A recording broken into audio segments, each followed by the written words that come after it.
IBK 기업은행과 함께하는 금융사기 예방교육, 금융사기 안전지킴이 시간입니다. 해마다 증가하는 금융사기 관련 뉴스들 보신 적 있으신가요?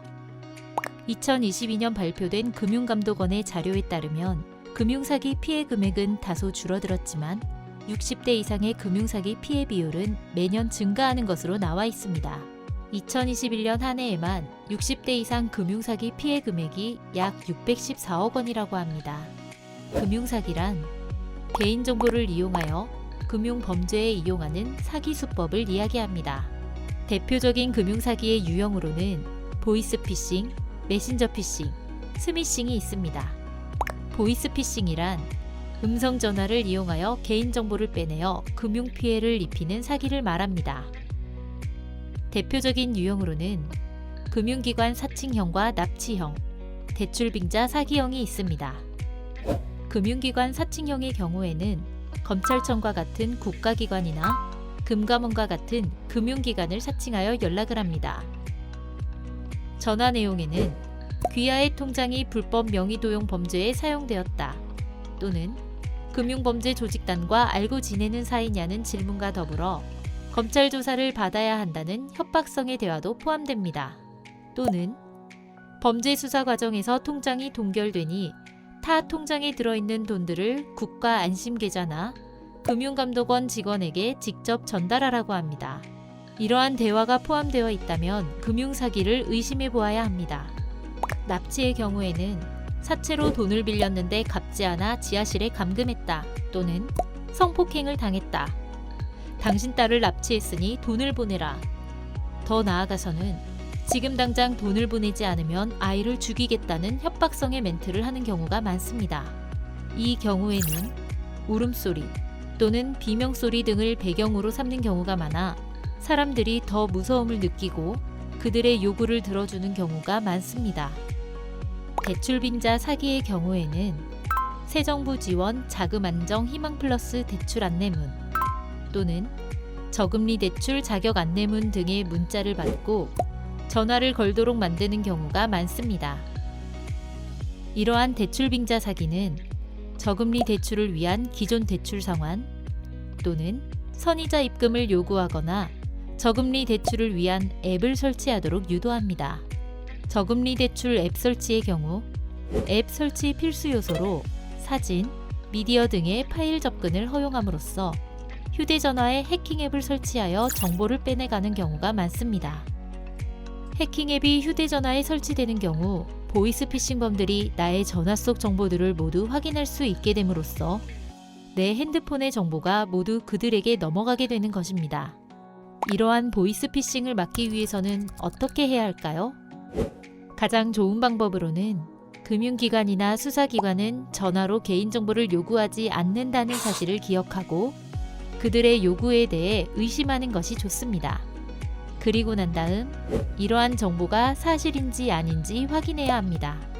의심스러운 정보에 대해서는 직접 통화 또는 정보의 재확인을 위하여 주변인들과 본 내용을 공유하고 사실인지 확인하는 것이 좋습니다. 마지막으로 금융사기가 의심된다면 무엇보다 빠른 신고가 중요합니다. 빠른 신고는 나의 피해를 최소화할 뿐만 아니라 다른 사람들의 피해 역시 줄일 수 있습니다. 신고 전화는 경찰청 112, 금융감독원 1332로 하시면 됩니다. 다음으로 메신저 피싱에 대해 알아보도록 하겠습니다. 메신저 피싱은 문자 메시지를 이용하여 개인정보를 빼낸 다음 금융자산을 탈취하는 것을 말합니다. 대표적인 예로는 현재 핸드폰이 고장나서 수리비가 필요하니 수리비를 보내달라는 핸드폰 고장형과 기프트카드 구매를 부탁받았는데 핸드폰이 고장나서 못하고 있으니 편의점에서 대신 구매하고 번호를 찍어달라는 상품권 구매형. 마지막으로 어플을 설치한 후 인증번호를 알려달라는 앱 설치 유도형이 있습니다. 이러한 메신저 피싱은 엄마, 아빠, 이모 등의 가족을 지칭하는 단어를 많이 사용하며 핸드폰이 수리 중이라 통화가 되지 않는다거나 회의 중이라 전화를 할 수 없다며 본인 확인을 하지 못하도록 하는 경우가 많습니다. 메신저 피싱의 내용을 살펴보면 지금 수리비 결제, 회사 업무상 송금, 타인 부탁으로 일 처리 중에 인증 오류 등이 많습니다. 대부분 지금 상황이 급하기 때문에 빨리 해결해야 한다는 독촉성의 내용을 포함하고 있습니다. 그렇기에 답장이 늦거나 잘 모른다고 답을 하는 경우에는 본인이 직접 할 테니 신용카드 사진을 찍어 보내라고 하거나 어플을 깔도록 유도합니다. 특히나 어플을 깔기 위한 인증번호를 요구한다면 의심해 볼 필요가 있습니다. 메신저 피싱과 유사하지만 문자로 연락이 오는 스미싱도 있습니다. 스미싱의 대표 내용을 살펴보면 택배 주소가 잘못되어 반송 예정이기에 사이트에 접속해서 주소 확인을 해달라고 하거나 고객 사은 행사에 당첨되어 사은품을 받을 수 있는 주소를 직접 입력하라고 합니다. 최근에는 사회적인 이슈인 코로나19와 관련하여 백신 접종 안내 및 예약, 예방수칙 확인, 재난지원금 신청 등의 내용 관련 스미싱도 증가하고 있습니다. 스미싱의 대표적인 형태는 문자 내용 밑에 인터넷 주소를 보낸 뒤 링크를 타고 접속을 하도록 유도하고 있습니다. 이러한 링크를 클릭하게 되면 핸드폰에 원격 제어 앱이 설치됩니다. 이러한 원격 제어 앱이 핸드폰에 설치되면 더 이상 나의 핸드폰은 나만의 폰이 아닌 것이 되어버립니다. 금융사기범들이 나의 핸드폰에 접속하여 내가 보는 화면을 그대로 보는 것뿐만 아니라 핸드폰 조작 및 핸드폰 속에 있는 정보들을 모두 확인할 수 있게 됩니다.